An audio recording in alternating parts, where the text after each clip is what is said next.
Tonight, the flu outbreak's leaving Chattanooga hospitals packed with people in need of care. That's right. The rush of patients pushed this high-risk cancer patient into the hospital hallway for hours. Stephanie Sanastasi joins us now and tells us how this happened and what's being done to fix it. Stephanie. Josh, Kim, Trish Hall laid in that hallway in Erlanger for more than 12 hours. Her husband understands people are sick with the flu and there probably aren't enough beds available, but he believes his terminally ill wife deserves better. This is Trish Hall with her husband, Alan. A year and a half ago, the couple heard the words no one wants to hear.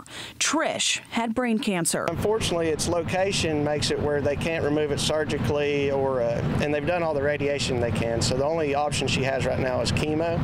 Right now, Trish is dealing with it the best she can, but it's not always easy. Tuesday night, she experienced some abnormal swelling, and her doctor advised her to head here to the ER. She stayed in the emergency room in one of their side rooms, room number 12, for about 24 hours. Last night at 9:15 or so, they moved her out into the hall.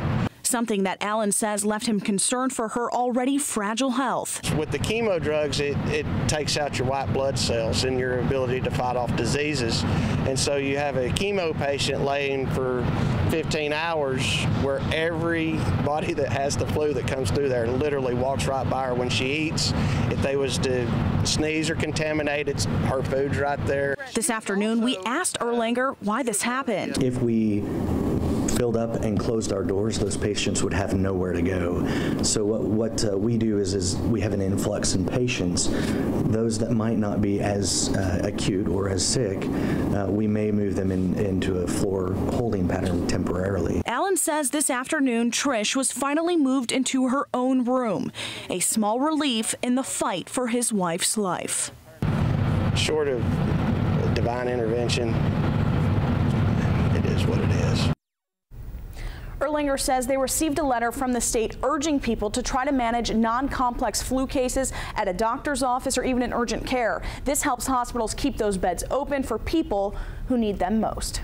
Josh. Stephanie, thank you. Tennessee reporting more flu deaths this year. According to state health department, 6 children and 1 pregnant woman died from complications from the illness. The flu also very hard on the older population as well. State health officials only track pediatric and pregnancy-related flu deaths.